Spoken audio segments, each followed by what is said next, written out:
Blood pressure کے لیے آپ دیکھیں کہ جو بزرگ ہیں ہمارے ان کے اندر یہ کافی شکایت ہے، اور یہ بھی ایک مت ہے کہ اگر آپ کے والد کو ہے یا آپ کے دادا کو ہے، آپ کی آباء و اجداد میں اگر کسی کو بلڈ پریشر ہے تو آپ کو لازمی ہونا ہے. تو وہ جس کو نہیں ہوا تو وہ یہ سوچتا ہی رہتا اچھا میرے دادا کو مجھے بھی ہوگا، تو وہ ہو جاتا ہے. اچھا خاندان، میں ہمیشہ کہتی ہوں خاندان میں گندی عادتیں ہوتی ہیں، بیماریاں نہیں ہوتی. جو خاندان کی گندی عادتیں چھوڑ دیتے ہیں نا اس کی بیماریاں چھوٹ جاتی ہیں. ایسے ہی. تو اپنے خاندان کی جو ٹاکسک عادتیں ہیں اور ساتھ ان کی جو ٹاکسک لائف اسٹائل ہیبٹس ہیں وہ آپ چھوڑ دیں. آپ کو ویسے ہوتا ہے ایسے کہ ٹینڈنسی ہوتی ہے لیکن اتنی نہیں ہوتی ہے کہ اگر ہے تو لازمی ہوگا. 200% آپ اپنی لائف اسٹائل اور اپنے ڈائٹ سے اس کو بیٹ کر سکتے ہیں. ایک چیز ہے آپ کے پاس، اس پہ انشاءاللہ ہمیں بات کرنی چاہیے، آسٹیوپوروسس. جو لائف اسٹائل سے آپ بیٹ نہیں کر پاتے ہیں، وہ جو ہڈیاں کمزور ہوتی ہیں، وہ اگر آپ کی عادتیں اچھی بھی ہوں تو بھی آپ میں آنے کے زیادہ چانسز ہوتے ہیں. لیکن blood pressure, heart disease, Alzheimer's, ہاں ان سب کی جینیٹک ٹینڈنسی ہوتی ہے، لیکن آپ 100% اس کو بیٹ کر سکتے ہیں کیئرفل رہ کے. لیکن اگین پھر آگے اللہ تعالیٰ کے ہاتھ میں ہے بیماری یا کچھ، اگر وہ آنی ہے تو آنی ہے، لیکن بیٹ آپ کر سکتے ہیں. پنک سالٹ اور سفید سالٹ، پنک سالٹ دونوں میں فرق بتا دیں. اور ہمارے گھروں میں زیادہ سفید نمک یوز ہوتا ہے، وہ بتا دیں کہ تاکہ وہ تو ایک منٹ اٹھائے نا. پنک سالٹ انشاءاللہ بہت جلدی میری برانڈ ہولسٹک وزڈم بائی سہر چاولہ بھی لانچ کرے گی. اور میں جو چیز لانچ کرتی ہوں وہ میں اسی لیے کرتی ہوں کیونکہ وہ ہیلدی ہوتی ہے. اس کا فائدہ بھی بتا دیں. پنک سالٹ میں آپ کے پاس، اچھا ہم لوگ سالٹ کو سمجھتے ہیں کہ صرف سوڈیم کلورائڈ ہے. ہم نے اپنی باڈی میں جو الیکٹرولائٹ بیلنس کرنے ہوتے ہیں وہ 64 اور بھی ہوتے ہیں. پنک سالٹ میں آپ کے پاس 30 to 40 منرلز ہیں. جب وہ آپ لیتے ہیں تو آپ اپنی باڈی کو بیلنس کرتے ہیں. تو ہمیشہ آپ کو پنک سالٹ کو سی سالٹ پہ پریفر کرنا چاہیے آلویز، جس کو ہمالائن سالٹ بھی کہتے ہیں. آپ کے پاس آپ زیادہ منرلز لیتے ہیں، آپ زیادہ غذائیت لیتے ہیں، آپ اپنی باڈی میں سوڈیم اور پوٹیشیم کا زیادہ بیلنس کریٹ کرتے ہیں. اگین اس کو آپ کو دن میں 1 سے 2 ٹی اسپون سے اوپر نہیں لینا چاہیے کسی بھی سالٹ کو. کوئی ایسی خوراک بتا دیں جس سے بلڈ پریشر جو ہے وہ کنٹرول میں رہے. کیا کھانا چاہیے؟ کیا بھوکا زیادہ رہنا چاہیے یا فاسٹنگ؟ جو بھی اس کا حل ہے وہ بتائیں. دیکھیں فاسٹنگ میں شفا ہے. آپ جتنا زیادہ اپنا منہ کم چلائیں گے، آپ جتنا زیادہ کم کھائیں گے، آپ ڈیفینیٹلی اتنے ہی ہیلدی رہیں گے. کچھ ایسے منرلز ہیں جو اپنی ڈائٹ میں انکلوڈ کر کے آپ اپنا بلڈ پریشر کنٹرول کر سکتے ہیں، جو بڑی کروشل چیز ہے. یہ تو بڑی جنرل سی بات ہے، سب کو ہی پتہ ہوگا کہ جی بھائی جنک فوڈ نہ کھائیں، فاسٹنگ کریں تو آپ کنٹرول رہیں گے. میں آپ کو ایسی باتیں بتاؤں گی جو کسی کو پتہ نہیں ہے. آپ کی ڈائٹ میں زنک انکلوڈیڈ ہونا چاہیے. زنک کیوں انکلوڈیڈ ہونا چاہیے؟ زنک آپ کے پاس 3 طریقوں سے بلڈ پریشر کو کنٹرول کرتا ہے. آپ کی باڈی میں بلڈ ویسلز کو ریلیکس کرنے والا ایک کیمیکل بنتا ہے جس کو نائٹرک آکسائڈ کہا جاتا ہے. نائٹرک آکسائڈ ایک ویزو ڈائلیٹر ہے. میں آسان لینگویج میں بتا دوں کہ آپ کی بلڈ ویسلز کو ریلیکس کرنے کی، اس کی چوڑائی، اس کے ڈائمیٹر کو چوڑا کرنے کی صلاحیت رکھتا ہے. زنک آپ کے جسم کو اس قابل بناتا ہے کہ نائٹرک آکسائڈ اپنا کام کر سکے. دوسرا، زنک آپ کی باڈی میں ایک اینٹی آکسیڈنٹ ہوتا ہے SOD، جس کو سپر آکسائڈ ڈسمیوٹیز کہا جاتا ہے. اس کو ایکٹیو کرتا ہے. سپر آکسائڈ ڈسمیوٹیز جسم میں بننے والا سب سے پاورفل، سوزش کم کرنے والا اور بلڈ ویسلز کو صاف کرنے والا اینٹی آکسیڈنٹ ہے. تیسرا کام زنک آپ کے پاس کیا کرتا ہے؟ تیسرا کام زنک آپ کے فوڈ کی کریونگ ریڈیوس کرتا ہے.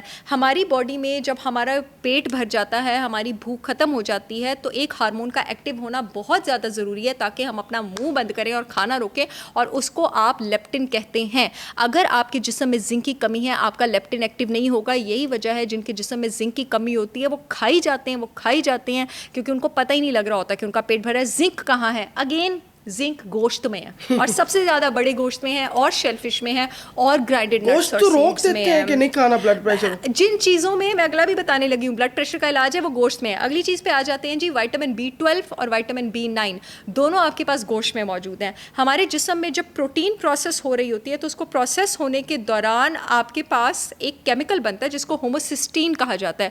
اللہ تعالیٰ نہیں چاہتا کہ اس ہوموسسٹین کے لیولز بلڈ میں بہت زیادہ دیر ریزڈ رہیں، اس لیے جسم میں وائٹامن B9 اور B12 لینا ضروری ہے تاکہ وہ اس کو ایک کم ٹاکسک کیمیکل میں کنورٹ کر لے. جو لوگ گوشت نہیں لیتے ہیں ان کے جسم میں B9 اور B12 کی کمی ہوتی ہے اور ہوموسسٹین اوپر جانا شروع ہو جاتا ہے. یہ میں نہیں کہتی ہوں، یہ آتھینٹک ریسرچز کہتی ہیں کہ جب ہوموسسٹین اوپر جاتا ہے بلڈ پریشر بھی ہوتا ہے، کارڈیو ویسکولر ڈیزیزز بھی ہوتے ہیں، آپ کو کولیسٹرول کی بیماریاں بھی ہوتی ہیں. یہ کہاں ہے؟ یہ گوشت میں ہے. آپ لمبی زندگی جینا چاہتے ہیں، گوشت کھائیں. گوشت کسی بھی صورت میں کھا سکتے ہیں. گوشت آپ نے پکا ہوا سالن ہو، بھنا ہوا ہو. یہ بھی بڑا اچھا کوسچن ہے. یہ لازمی بتائیں. اگر پکا ہوا سالن ہے اس میں گوشت کریں یا یا بوائل میٹ کریں یا بھنا ہوا, کیونکہ آپ نے باربیکیو میں بھی کہا تھا کہ اس میں بھی ایسا کچھ باربیکیو نہیں کرنا نا. وہی گوشت پکاتے ہیں آپ نے 2-3 چیزیں یاد رکھنی ہے. گوشت کو آپ جتنا بھونیں گے, جتنی دیر لگا کے پکائیں گے, جان نہیں چھڑانی کوکر لگا کے سارا کچھ پھینک کے اوپر کوکر لگا دیا, ساری جان چھڑاتی ہے نا, ایسے نا بونی لگانی ہے, بھونے, بازو تھکائیں, ہمت لگائیں, اتنی جتنا کا بھونیں گے. گوشت پکانے کا ایک اصول ہے, اس کو کی اسمیل بھی جاتی رہے گی, اسمیل بھی جاتی ہے اور سارا وہ ایبسولوٹلی. اس کو میں انگریزی میں کہتی ہوں گوشت پکانے کے لیے use moisture, time and parts. یعنی اس کو زیادہ پانی میں پکائیں, اس کو وقت دے کے پکائیں, اور گوشت کے سارے حصوں کو پکائیں. ہڈی کو بھی پکائیں, چربی کو بھی پکائیں, کارٹلیج کو بھی پکائیں. گوشت کو آپ ہر چیز کے ساتھ کھائیں. تو گوشت سے فائدہ اٹھانے کا یہ طریقہ ہے, یہ طریقہ ہے, یعنی کہ اس طرح کھایا جا سکتا ہے. اور باربیکیو نہ کریں, اس کو بھونیں, بھون کے کھائیں.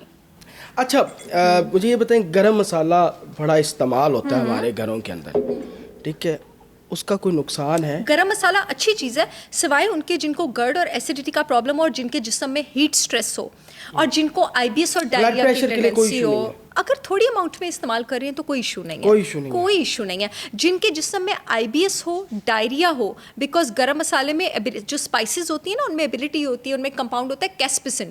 کیسپسن میں ایبلٹی ہوتی ہے آپ کے جسم کے ریسٹ اور ڈائجسٹ سسٹم کو, موٹیلٹی کو, باول موومنٹ کو زیادہ کرنے کی. اگر آپ کو ڈائریل ٹینڈنسی ہے, آئی بی ایس ہے, جسم کی تاثیر گرم ہے, اسٹول ٹوٹ کے آتا ہے, تو آپ گرم مسالہ اوائڈ کریں.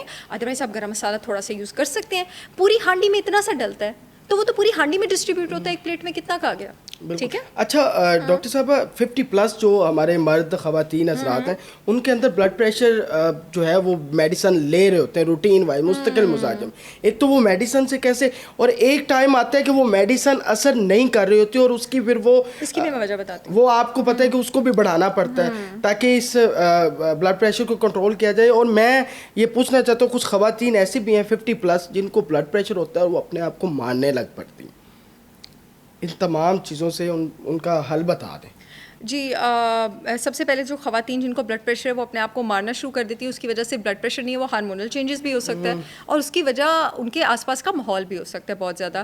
اس طرح کا جو بھی بیہیویئر ہوتا ہے آپ کے آس پاس جب بھی شو کرے, میں آپ کو بتاؤں بہت زیادہ ایمپتھی رکھیں. اور اس بیہیویئر کو, اگین ایک وہ سوشل اسپیکٹ والی بات آ گئی اور میں خود کو روک نہیں پاتی, اس بیہیویئر کو 1 2 3 4 5 6 10 دن یا 1 مہینے کی پرابلم کا نتیجہ نہ سمجھیں. یہ کسی کے اندر سالوں سے کوئی فرسٹریشن, دکھ یا غصہ بلٹ اپ ہو رہا تھا جس کا یہ نتیجہ ہے, ٹھیک ہے. تو اس کو پلیز ایڈریس کریں, اس انسان کے ساتھ ہمدردی کا رویہ کریں.